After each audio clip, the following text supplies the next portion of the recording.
غربت نکاح میں رکاوٹ نہیں، اس دعویٰ کی ایک واضح دلیل۔ ہمارے نبی صلی اللہ علیہ وآلہ وسلم سے زیادہ بھلا کوئی غریب ہوگا؟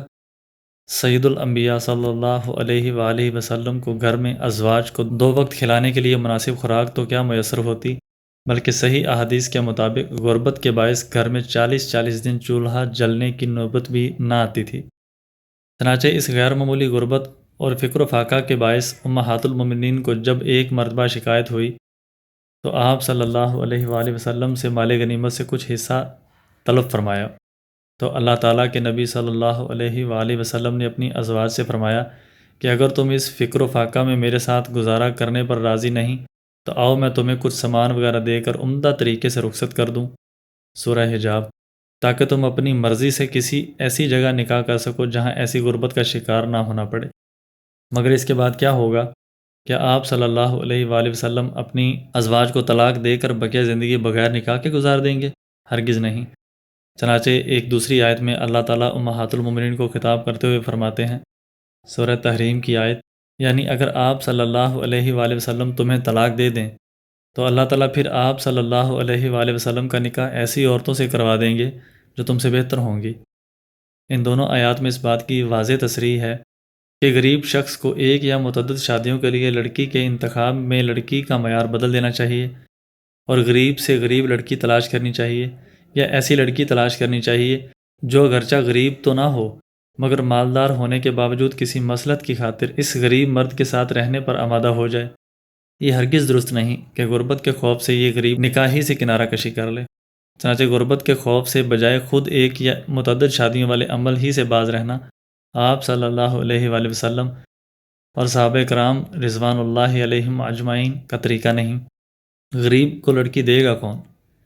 اس پر ہو سکتا ہے کہ کسی غریب کو اشکال ہو کہ آج امہات المومنین جیسے حوصلے والی عورتیں کہاں سے لائیں کہ جنہوں نے طلاق کے اس اختیار کے بعد بھی انتہائی فقر و فاقہ کے باوجود بخوشی رسول اللہ صلی اللہ علیہ وآلہ وسلم ہی کی زوجیت میں رہنا پسند فرمایا۔ چنانچہ آج غریبوں کو اس قسم کے حوصلے والی لڑکیاں ملیں گی کہاں سے، اور انہیں نکاح کے لیے اپنی بچیاں دے گا کون؟ جو لوگ ایسے اشکالات کر کے ایک یا متعدد شادیوں سے اجتناب کرتے ہیں وہ اس وقت بندہ کی اس تحریر کا مطالعہ فرما رہے ہیں، تو ان کی خدمت میں عرض کروں گا کہ یہ بات واقع درست ہے کہ صحابیات جیسے توکل اور حوصلے والی خواتین ناپید ہیں، مگر آپ سے میرا یہ سوال ہے کہ کیا آپ غریب بھی واقع پیغمبر صلی اللہ علیہ وآلہ وسلم کی طرح ہیں کہ آپ کے گھر بھی 40 دن چولہا نہیں جلتا؟ کیا پیغمبر صلی اللہ علیہ وآلہ وسلم کی طرح آپ بھی لباس کے لیے ایک پیوند زدہ چادر اور کھجور کی ایک چھال جیسے بستر پر گزارا کر رہے ہیں؟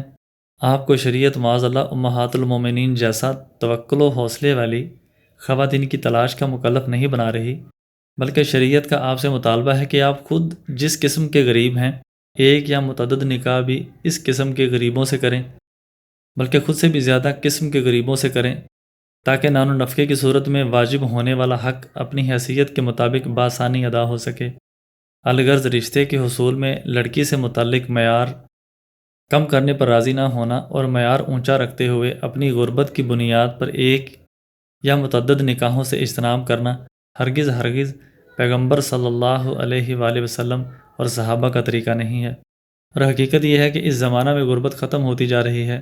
رسول اللہ صلی اللہ علیہ وآلہ وسلم نے فرمایا کہ آخری زمانے میں ایک شخص زکوٰۃ لیے پھرے گا مگر اس زکوٰۃ کا مستحق نظر نہ آئے گا۔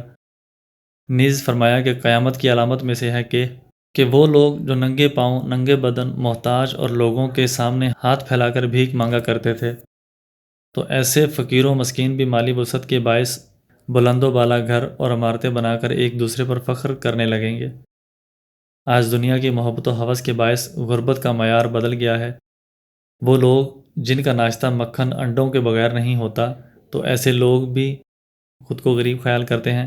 آپ تجربہ کر کے دیکھ لیں کسی ایسے شخص سے جو صبح و شام پیٹ بھر کر کباب اور پراٹھے کھا رہا ہے، خریداری پر بے دریغ پیسہ بہا رہا ہے، اس سے اس کے حالات کے بارے میں پوچھو تو فوراً پریشانی سے کہے گا کہ بھائی خرچے ہی پورے نہیں ہوتے، ہر طرف غربت ہی غربت ہے۔ ایک ایسے صاحب سے میں نے پوچھا کہ آپ کے پاس جو اتنا سونا پڑا ہے آپ اس کی زکوٰۃ دیتے ہیں؟ تو فوراً برجستہ بولے کہ کس کو دوں؟ تلاش و جستجو کے باوجود کوئی غریب ملتا ہی نہیں، جس کو بھی دو بعد میں پتہ چلتا ہے کہ فراڈی تھا۔ تو دیکھیے، اگر میں تھوڑی دیر قبل اس سے پوچھتا کہ کیسے حالات ہیں تو فوراً بجستہ بولتے کہ غربت سے مرا جا رہا ہوں، چاروں طرف غربت ہی غربت ہے۔ اور جب زکوٰۃ کا پوچھا تو بلا امتیاز اور لاشعوری طور پر زبان سے سچ نکل گیا کہ غریب تلاش کرنا بہت مشکل ہے۔ یہ حقیقت ہے کہ حکومت کی غلط پالیسیوں اور رقوم کے ساتھ خیر خواہانہ جذبوں کے باعث روز بروز مہنگائی میں اضافہ ہو رہا ہے، مگر اس سے بڑھ کر بھی ایک حقیقت ہے کہ مہنگائی سے لوگوں کی قوت خرید پر کوئی فرق نہیں پڑ رہا۔ چنانچہ گوشت کتنا ہی مہنگا ہو جائے، شادیوں میں پرتکلف دعوتیں اور بسیار خوری اسی طرح سے نہ صرف چل رہی ہے جیسے پہلے چلتی تھی، بلکہ اس میں روز بروز اضافہ ہو رہا ہے۔ آپ دیکھ لیں، عمومی طور پر قوم میں جتنے امراض پھیلے ہوئے ہیں، ان میں سے اکثر بیماریاں وہ ہیں جو زیادہ کھانے کے باعث پیدا ہوتی ہیں۔ ہسپتالوں میں شاید ہی کوئی مریض آپ کو ایسا ملے جو بیچارہ خوراک کی کمی کے باعث بیمار ہوا ہو۔